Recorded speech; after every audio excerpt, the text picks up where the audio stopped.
At 6:12 a.m. on a Saturday morning, I was barefoot in my kitchen, pouring my first cup of coffee. The smell of hazelnut creamer hung in the air, and the morning sun was just starting to glow behind the pines lining my backyard. That's when the silence shattered. 3 squad cars pulled into my driveway. Lights flashing, radios crackling. The kind of coordinated arrival that usually means one thing. Someone thinks they've already won. I didn't flinch, didn't panic. I just set the mug down on the granite counter, walked to the drawer by the fridge, and clipped my badge onto my belt. The metal felt cold against my hip. Familiar. Grounding. Outside, one of the officers stepped forward, hand already on his holster. I could see the hesitation in his eyes. Young. New. Sweating. Sir, we received a report of a suspicious male trespassing at this residence. I gave him a slow, cold smile. I live here. And that report. I raised an eyebrow, letting my badge catch the sunlight. That's a federal offense. Because the woman who called 911 trying to evict me wasn't just wrong. She was criminally wrong. And she was about to learn that I wasn't just another guy with a military haircut and a truck. I was a federal officer, and I had the authority to arrest her myself. My name is Nathan Cole, 38, Army veteran, 2 tours in Kandahar, IED specialist turned intelligence liaison, and now, recently sworn in as a special agent with the Department of Homeland Security. After 15 years of service, I thought the hardest battles were behind me. Turns out, the quietest neighborhoods have the nastiest wars. This story starts 3 weeks ago when I moved into my late Uncle Ray's house. He passed suddenly, stroke while tending his backyard tomatoes. Left the place to me in his will. Said he wanted it to go to someone who still understood the meaning of service. At the time, I thought he was just being sentimental. I didn't know he was handing me a battlefield.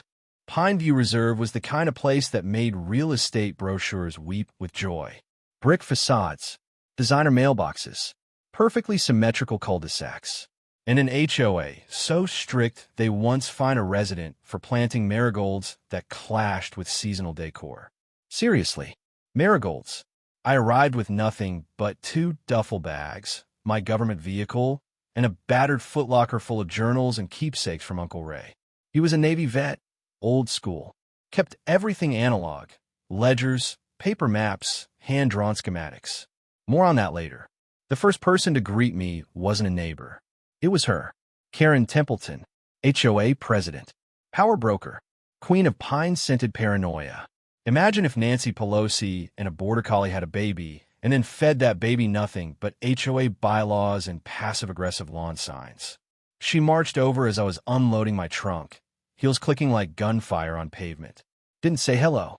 Didn't ask if I needed help. She just tapped the hood of my unmarked SUV with her perfectly polished nail. "This is a residential area," she said, squinting behind designer sunglasses. "We don't allow government or commercial vehicles parked in plain sight, especially not military types." She said military types like it was a slur. I told her calmly that I was operating within the Service Members Civil Relief Act. The vehicle was unmarked, registered, authorized, and parked in my own driveway. Her nostrils flared. "That doesn't apply here," she said, with all the confidence of someone who thinks an HOA covenant overrules federal law. Then she turned and walked away like she'd just cited the Constitution. I watched her retreat, pearls bouncing, her tiny Pomeranian yipping at my boots. It was funny at the time. That afternoon, a white envelope appeared taped to my door. Typed. No signature. Just a stamp from the HOA office. Notice of violation. Improper vehicle storage. Visual disruption. Risk to property value. Welcome to the neighborhood. Over the next few days, I learned the rules. No flags unless they were seasonal. No barbecues visible from the street. No car washing on weekdays. Trash bins must be brought in within 19 minutes of pickup. Yes, 19. It's in the manual. Neighbors didn't wave. They watched. I could feel the eyes on my back when I stepped outside. Curtains twitching. Dogs suddenly quiet. Conversations stopping mid-sentence. It wasn't just Karen. She had lieutenants. A retired dentist who measured lawn height with a ruler. A woman named Sheila who documented fence colors like she was tracking enemy movement. And then there was Greg, the golf cart enforcer. He showed up on day 4, armed with a clipboard and an attitude. "You can't leave military gear on the porch," he said, pointing to a folded rucksack next to my front door. It sent the wrong message. I looked him straight in the eye. "What message is that?" He blinked. Intimidation. I nearly laughed, but I didn't. I just made a mental note. They were afraid of me, not because of who I was, but because I wasn't one of them. On the 7th day, I carried my gun case from the SUV into the house. Off-duty, legal, secured. I had my badge and ID on me the whole time. I was transporting it in accordance with federal and Texas state law. Still, I heard the shutter click.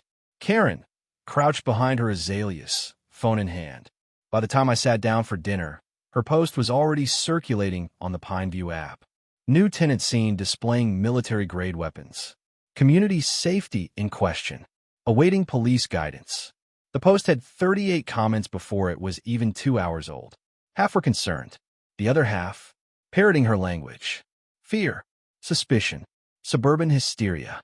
One neighbor asked if I was part of a militia. Another wrote, "Should we be worried about radicalization?" My hands trembled, not from fear but from rage. I had spent a decade risking my life for this country, only to come home and be labeled a threat for owning the same rights I'd sworn to defend. I didn't respond. Instead, I printed the post, saved the comments, logged the original photo metadata. I'd done this kind of work before, for cases far bigger than HOA hysteria. But I knew this was no longer about a vehicle, a flag, or even a gun. It was about power. Karen had it. I threatened it.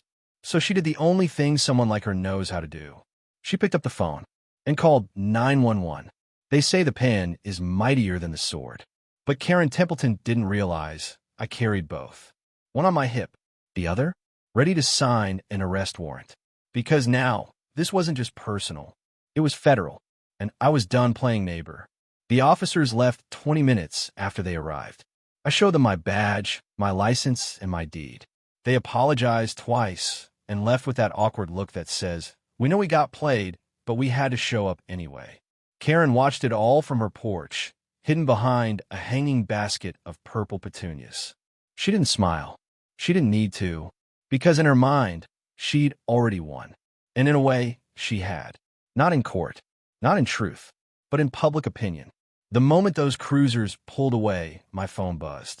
A notification from the Neighborhood app. Police respond to troubling situation on Willow Grove. No arrest, but community safety remains priority. Posted by Karen Templeton, HOA president. She had already crafted the narrative, twisted reality into something palatable for her little army of fearful neighbors. By sunset, I was no longer a homeowner. I was that guy. The next week was a slow-motion ambush. Every morning, a new envelope, a new violation, a new line in the sand. Monday, my mailbox was non-standard height. Tuesday, my garbage bin was visible from the road. Wednesday, a warning about unauthorized grilling equipment, even though the propane tank wasn't even hooked up. Thursday, a fine for loud mechanical noise, which turned out to be my blender. By Friday, I had 7 separate notices taped to my door. One was signed by someone named Robin Cruz, whom I'd never met. Another came from Gregory Dalton, the HOA's code compliance officer, who spent more time in his golf cart than on his actual lawn. Each notice came with its own code: HOA 236, HOA 429, HOA 173. They sounded official, like I was racking up felonies for daring to live on my own property. At first, I thought it was just bureaucracy. Then I caught Karen taking photos of my driveway at night. Flash off, crouched between 2 shrubs like a TMZ camerawoman looking for scandal. She didn't flinch when I stepped outside, just gave me that smile. That sickly, cold HOA smile. The one that says, "Go ahead, blink first." I didn't blink. Instead, I got to work. I spent the next 3 evenings in my uncle's old study, sorting through boxes of files. Uncle Ray had kept everything. Every HOA amendment, every property survey, every signed document dating back to 1983. Turns out, Ray had once served on the original HOA advisory board before Karen took over. I found a scanned PDF titled Veteran Protections, Section 7A. highlighted in yellow ink. No homeowner may be penalized, cited, or otherwise reprimanded for vehicle type, flag display, or security-related installations if said homeowner is a verified veteran or active duty service member. Federal protection. Local protection. In writing. But Karen hadn't just ignored it. She had buried it. 2 years ago, she had the board streamline the community rules. The new version, glossier, flashier, but missing key protections, was mailed to every resident with a cover letter. Our updated guidelines reflect the modern needs of Pineview Reserve. What it really meant was we scrubbed out anything that limits our control. Then came the barbecue.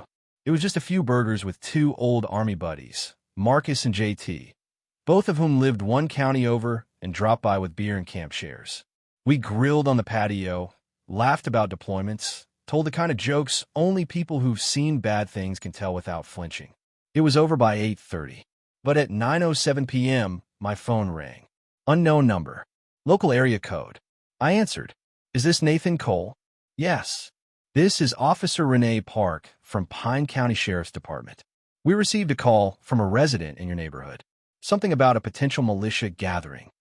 I stared at the phone. At what? A militia gathering. Firearms. Tactical talk. Concern for community safety. It took everything in me not to scream. Instead, I said, calmly, Officer Park, I'm a federal agent. Off duty. No laws were broken. No weapons were displayed. You're welcome to come by. She paused. Then she said, No need, sir. We're familiar with your clearance level. Just doing our due diligence. That should have been the end of it. But I knew better. This wasn't about law. This was about fear. Manufactured, weaponized fear. Spread with the precision of a political campaign. The next morning, I walked outside to find a pink flyer tucked under every windshield on the block. Concerned about rising militarization in our neighborhood? Join the HOA Safety Committee meeting, Thursday at 6 p.m. Hosted by Karen Templeton. Below it, in tiny print, we deserve to feel safe in our homes. She was turning the neighborhood against me. And it was working. That night, I watched an elderly couple cross the street when they saw me coming. A middle-aged woman snapped her blinds shut when I waved. A teen boy mumbled something under his breath as he biked past. And the worst part? I wasn't angry. I was ashamed.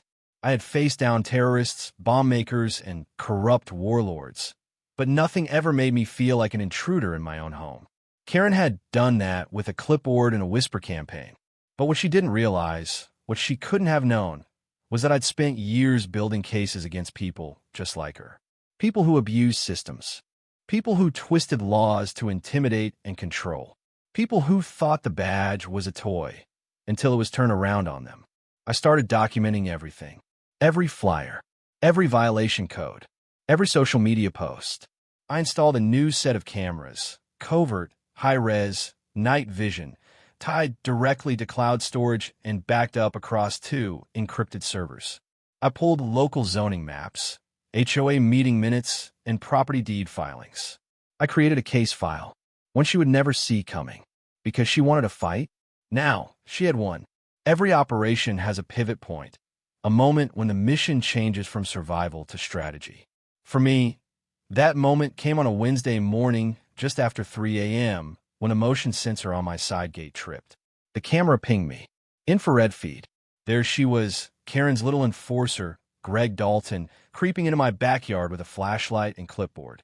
He scanned my patio like a surveyor, stopping to write something down when he spotted the backup generator I'd installed last week. A minute later, he was gone, slipped out the way he came. Quiet, practiced, but not invisible.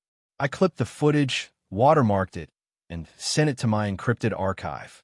Then I did something I hadn't done in years. I opened a blank incident report on a secure DOJ interface and started typing. Because this wasn't just harassment anymore. It was trespassing. It was targeting. And, under the right statutes, it was a conspiracy. The next day, I took a quiet drive to Fort Worth. There, behind a keypad-locked door inside a nondescript federal building, sat an old friend, Special Agent Kendra Hale. We serve in Afghanistan together. She's the kind of woman who speaks in full paragraphs and keeps a .40 cal under her desk next to a jar of jelly beans. I showed her the footage.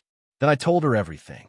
The violations, the flyers, the false 911 calls, the deliberate removal of veterans' rights from the HOA charter, and finally, the systematic targeting of service members, including me, with bogus reports and coordinated harassment. When I finished, she leaned back in her chair. "Sounds like you've got a case," she said. "More than one, actually." She started listing them out. False police reports, civil rights interference, illegal surveillance, targeted harassment of a protected class, violation of SCRA, federal, violation of the Fair Housing Act, federal.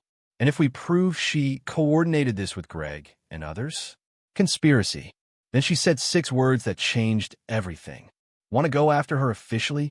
I nodded, and the counterattack began. The first thing I did was request copies of all 911 calls from Pineview Reserve over the past 12 months. It took 3 days.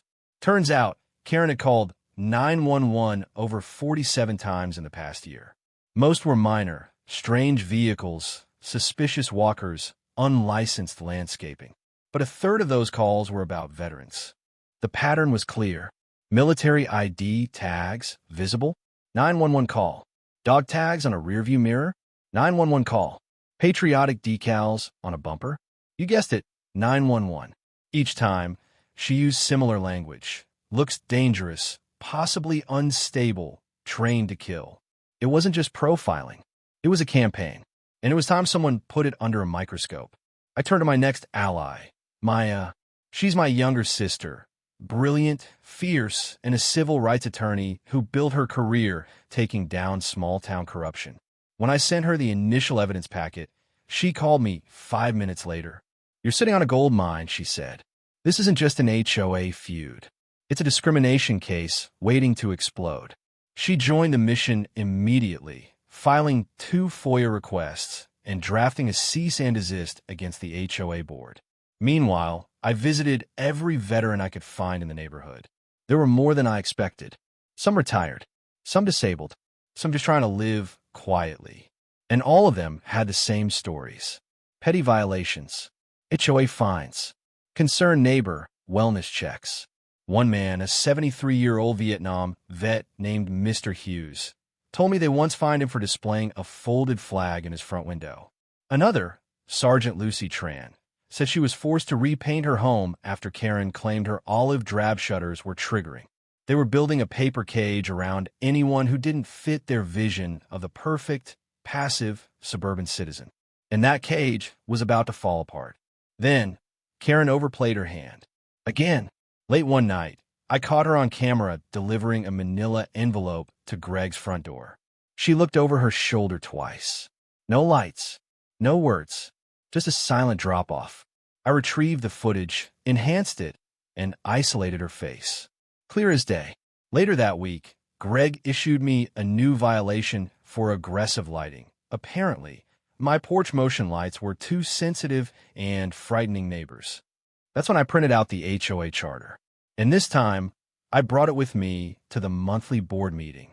The room was packed.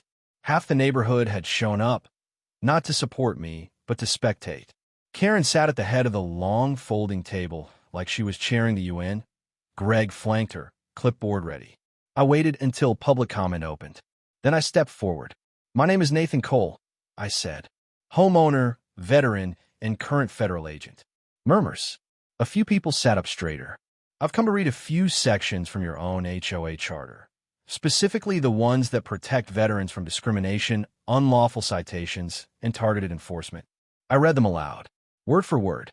Then I handed Karen a printed timeline. Every violation, every 911 call, every flyer. Highlighted, annotated, cross-referenced with federal statutes. Karen opened her mouth, but I held up a hand. "I'm not finished," I said.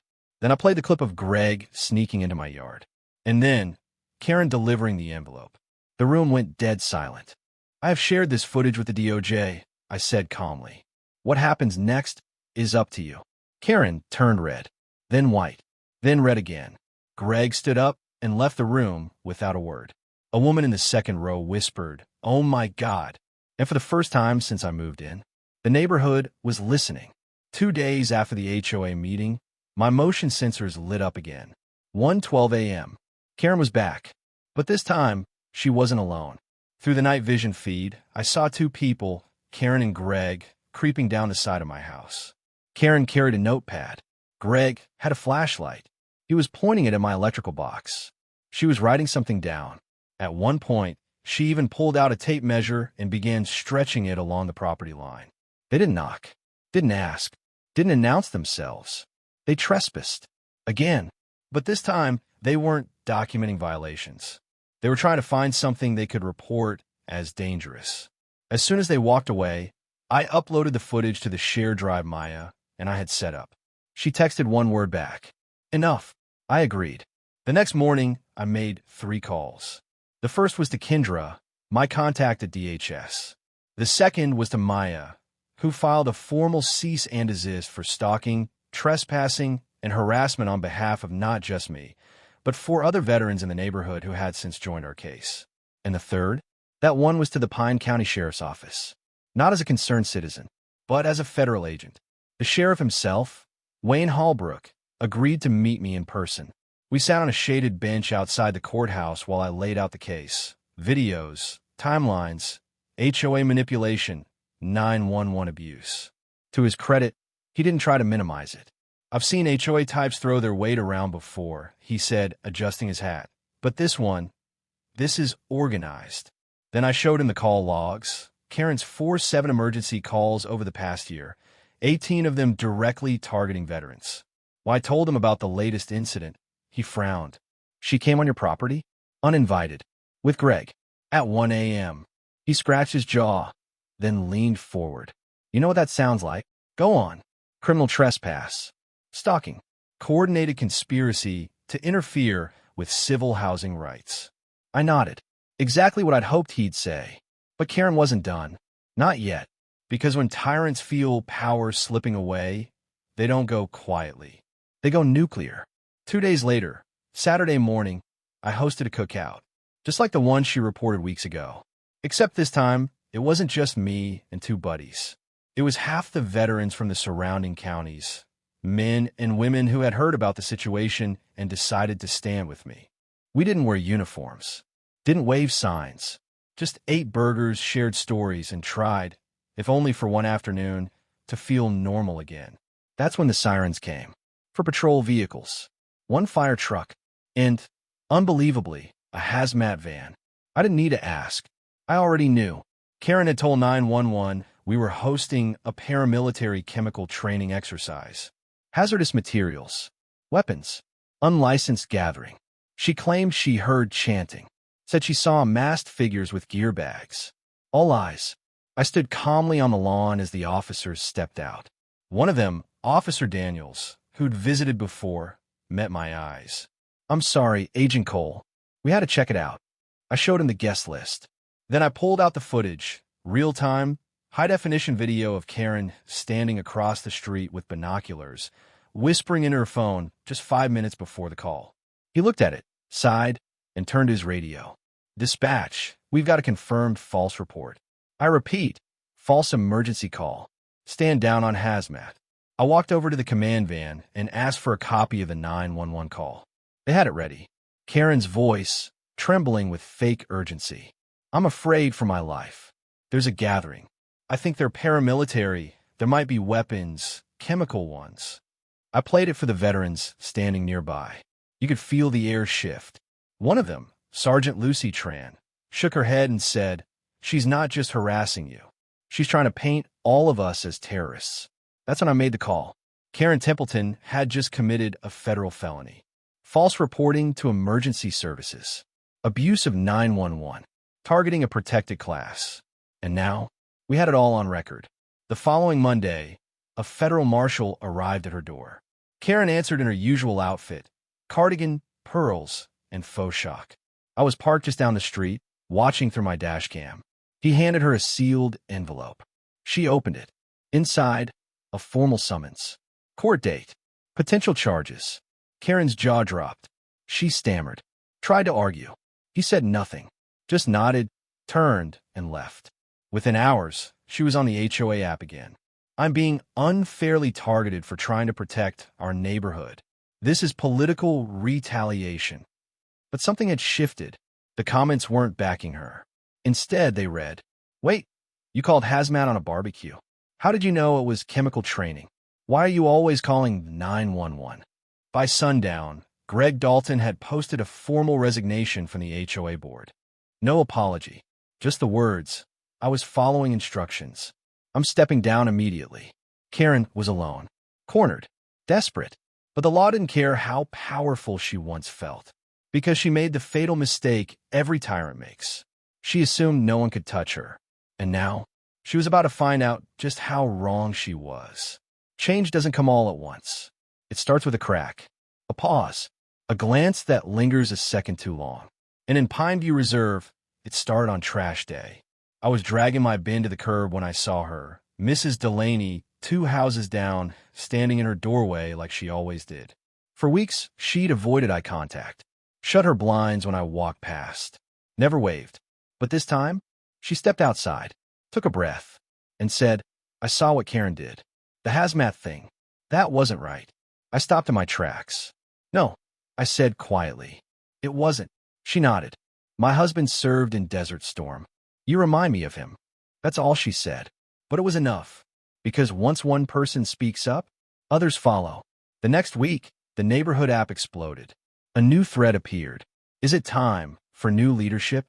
Posted by Amelia R., Lot 14.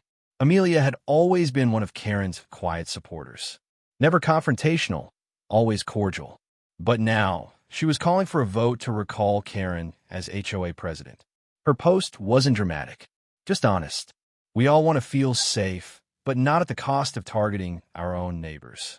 We're better than this. The comments flooded in. She fined me for my garden gnome. Remember when she yelled at the Girl Scouts for selling cookies on a weekday? She banned wind chimes. Wind chimes. By noon, the post had over 70 likes. Karen tried to respond. Her comment was long, rambling, filled with capital letters, legal buzzwords, and veiled threats.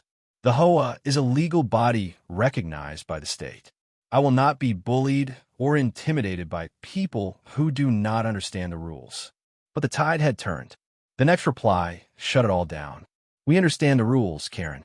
We just don't want you making them anymore." That Friday, something strange happened. Kids started playing outside again. Bikes zipped up and down the street. An elderly man played catch with his grandson in his front yard, something Karen had previously cited as a noise disruption. For the first time since I moved in, Pineview felt like a neighborhood, not a surveillance state. People started stopping by. Some brought cookies. One man, Dave, ex-Navy, widower, lived on the corner, offered to repaint my fence as a thank you. Another neighbor, Elena, brought me a handwritten letter. It read, "I knew what she was doing was wrong. I just didn't know how to fight back. Thank you for reminding us that we could." I didn't frame that letter. I carried it in my wallet. Still do. The recall vote was scheduled for 2 weeks later. Karen tried to fight it, filed procedural objections, claimed it was invalid, threatened to sue the HOA for emotional distress. But the board, now led by Amelia, ignored her. When the ballots went out, 82% of homeowners voted. When they came back, the result was overwhelming. Karen Templeton was officially removed as president of the HOA. The morning after the vote, I stepped outside and found her standing in her driveway. No clipboard, no pearls, just a woman stripped of power, staring across the street at a man she never thought would fight back. She didn't speak. Neither did I. She got in her Audi and drove away. She hasn't been back since. But this story isn't about revenge. It's about restoration. Because after Karen was gone, things didn't just go back to normal, they got better. The new HOA board revised the charter. Veterans' protections were re-added and made more visible. They issued a formal apology to the community. And more importantly, they listened. The fines stopped. The threats stopped. And the silence that had hovered like a cloud over Pineview Reserve, it lifted. The funny thing is, I didn't move here to fight. I moved here to grieve, to heal, to live quietly in the home my uncle left me. But when the fight came to my doorstep, I did what every service member is trained to do. Stand your ground, hold the line, and protect the people who can't protect themselves. even if it's just from a woman with a tape measure and too much time on her hands. They say every neighborhood has a Karen. Maybe that's true, but not every neighborhood has someone willing to say, "Enough." I thought it was over. Karen was removed. The fines were gone. The neighborhood was healing. But justice doesn't stop when the symptoms disappear. It digs deeper, down to the root. And Karen's roots? They were rotten. It started with a voicemail. Blocked number. Scrambled voice. No name. But the message was clear. You're not the only person she's done this to. I played it 5 times. Ran the voice through a filter. Couldn't identify it. But I didn't need to. Because 2 days later, a man knocked on my door. Late 40s. Quiet eyes. Looked like he hadn't slept in weeks. He introduced himself as Michael Darnell, former Pineview Reserve resident. I used to live on Birch Hollow, he said. Karen got me fined so hard I had to sell. Said my siding wasn't HOA approved. But the truth? She didn't want me there. He hesitated. I'm black. My wife's Filipina. She never said it out loud, but it was there. In every violation. Every warning. He pulled out a folder, bulging with papers, emails, violation letters, and screenshots of messages she'd posted in private neighborhood groups. Some of it's racist, he said. Some of it's illegal. I took the file, promised to review it. And just like that, the scope widened. Maya and I spent the next 48 hours cross-referencing Karen's violations from the last 5 years with property sales, demographic data, and complaint records. A pattern emerged, dark and undeniable. Families of color fined at nearly 3x the rate of white residents. Veterans fined at 2.4x. Foreign-born residents reported to law enforcement for noise or suspicion 5 times more often. And homeowners with disabilities? Harassed for things like medical equipment visibility and unsightly accessibility ramps. Karen hadn't just been petty. She'd been strategic. And now we had a timeline. I reached out to Special Agent Kendra Hale again. This time, I didn't bring just my own footage. I brought 4 case files. Michael Darnell's, Lucy Tran's, the Hughes family, and a woman named Claudia Soto, who had received 12 citations in 1 year after refusing to trim her rose bushes below 18 inches. Karen claimed the thorns were a safety hazard. Kendra took one look and said, "This is bigger than an HOA." She looped in 2 DOJ attorneys. One specialized in civil rights. The other? Housing discrimination. And just like that, the feds were watching. Meanwhile, Karen tried to regroup.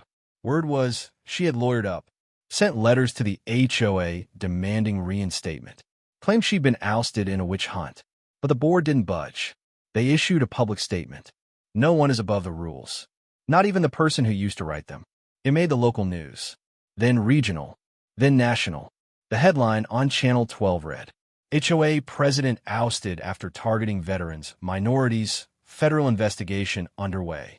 The photo was a screen capture of Karen holding a clipboard and looking furious. My phone didn't stop ringing for 3 days. CNN reached out. So did The Atlantic. Even a podcast producer asked if I'd share my story on a show called The Tyranny of Suburbia. But I said no, because this wasn't about going viral. It was about seeing it through. Then, the Real bomb dropped. Through an anonymous tip, likely one of Karen's former allies flipping to save themselves. The DOJ learned that Karen had falsified financial documents while serving as HOA president. Overbilled landscaping contracts. Emergency funds paid to companies she owned under a maiden name. Phantom repairs billed to properties that didn't request them. Thousands of dollars. Possibly hundreds of thousands. Now the IRS was involved. A forensic accountant found 6 shell companies linked to Karen. Greg's name showed up on one. So did a man named Peter Langston, a retired city councilman who'd helped Karen rewrite the HOA bylaws 2 years ago. Corruption wasn't just incidental. It was engineered, and it had been going on for years. By now, Karen had stopped posting, stopped walking her dog, stopped pretending. Her Audi was gone, curtains drawn, lights out. But the law doesn't knock politely. It knocks hard. On a Tuesday morning at 6:43 a.m., almost exactly 1 month to the day after she called 911 on my barbecue, 2 black Suburbans pulled up in front of Karen's house. Federal agents stepped out. So did a county sheriff. So did Kendra Hale. I watched from my driveway as they walked to her front door, crisp and calm. There was no drama, no shouting, just a brief exchange. And then Karen, wearing pajama pants and a wrinkled HOA sweatshirt, was led down her front steps in handcuffs. The neighborhood watched in silence. One man filmed it from his window. Another woman, Amelia, the new HOA president, stood beside me and said, "Took long enough." I didn't smile, didn't cheer, just whispered, "Justice isn't loud. It's consistent." Later that day, I sat in my uncle's study, holding his old fountain pen, the same one he'd used to write his letters, draft his notes, defend his community in his own quiet way.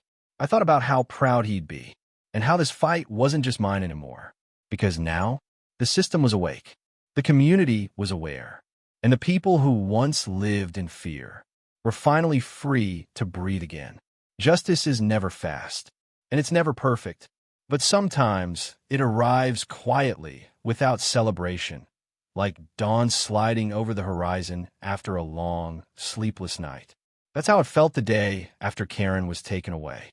No parades, no headlines, just stillness and sunlight, and the sound of wind in the pine trees that line my backyard. I stood on the front porch of the house Uncle Ray left me, bare feet on warm wood, a coffee mug in my hand, watching the neighborhood I once considered hostile slowly come alive. Kids were biking in the cul-de-sac again. A woman 2 doors down was planting marigolds. Yes, marigolds, the same flowers Karen once banned for clashing with seasonal decor. And directly across the street, a family I'd never seen smile before was setting up a lemonade stand. The sign said, "Free for veterans." I took a photo and saved it. Not for evidence, for memory. Inside, I opened the cabinet above the fireplace and pulled out a small, folded American flag. It was the one that had draped Uncle Ray's coffin. Until now, I hadn't had the heart or the courage to fly it. But this morning felt right. So I stepped into the yard, raised the flagpole that Karen once claimed lowered property values, and ran that folded triangle of red, white, and blue up into the wind. It snapped to attention like it had been waiting, and as I saluted it, out of habit, out of respect, I realized something. This wasn't just about me. It was about everybody Karen had silenced. Later that afternoon, I met with the new HOA board. Amelia chaired the meeting, and the energy in the room was different, warmer, quieter, more human. No clipboards, no scowls, just neighbors. The board officially repealed Karen's rulebook and replaced it with a new charter, one that restored the veteran protection she had removed, added a community mediation clause, and created a rotating oversight seat for a local resident with military or first responder service. They offered that seat to me. I declined. "I didn't do this to get a seat at the table," I said. "I did it so the table couldn't be weaponized again." They understood. Instead, I nominated Lucy Tran. She smiled for the first time since I'd met her. The lawsuits against Karen began shortly after. Civil suits, federal charges, IRS investigations. The whole machine was in motion now. I didn't need to press it forward. The system was finally doing its job. And as for Greg, Peter Langston, and the other shadows in Karen's network, some lawyered up, some resigned. One moved out in the middle of the night. Pineview was purging itself, one coward at a time. About a week later, a letter came in the mail. No return address. Just a single sheet of paper, handwritten in tight, nervous script. "You didn't just take on Karen. You reminded us we didn't have to be afraid. Thank you for that. I hope you stay. We need more people like you." No name, but I didn't need one, because that's what healing looks like. Not banners and broadcasts, but one quiet moment of honesty from a neighbor who used to look the other way. I thought about leaving, selling the house, starting fresh somewhere else, somewhere with less baggage. But Pineview Reserve didn't feel like a battlefield anymore. It felt like home. My home. The one my uncle built with his bare hands. The one I defended. Not with weapons, but with words, footage, patience, and principle. That night, I sat in the study and opened Uncle Ray's old journal. On the inside cover, in faded ink, he'd written a quote. "The price of freedom is eternal vigilance, but the reward is peace you don't have to earn again." I smiled, folded the page, and let myself exhale. The next morning, I walked the perimeter of my property, just like I used to walk patrol in Kandahar. Not out of fear, out of habit, out of respect. And when I passed the mailbox, I saw something tucked into the edge of the door. A photograph. It was grainy, black and white, taken from distance. It showed me on the porch that first day I moved in, staring down Karen as she pointed at my truck. On the back of the photo, in block print, was one word: stand. No signature, but I smiled, because whoever left it, they understood what I'd done. This story doesn't end with an arrest, or a conviction, or a victory speech. It ends with a neighborhood that finally remembered what community means. It ends with a man, just one man, standing his ground when the system turned petty and cruel. It ends with a flag that once draped a casket, now flying in peace over the house of a living soldier. Because when Karen called 911 to evict me, she didn't know I carried a badge too. She didn't know I knew the law. And she didn't know what happens when you corner someone who's spent his whole life fighting bullies. I wasn't just another resident. I was a veteran. I was an officer. I was a man with a home, a flag, and a line he would never let anyone cross again. Not in silence. Not in fear. Not ever. Tap subscribe for more powerful tales of standing up to abuse of power. And if you believe every veteran deserves a peaceful home, don't forget to hit that notification bell. Thanks for tuning in to today's episode of HOA Stories. We appreciate you watching this wild Karen showdown. If you loved seeing justice served and neighbors uniting against intimidation, give this video a thumbs up, drop your thoughts in the comments, and make sure you're subscribed so you never miss the next explosive chapter in HOA drama.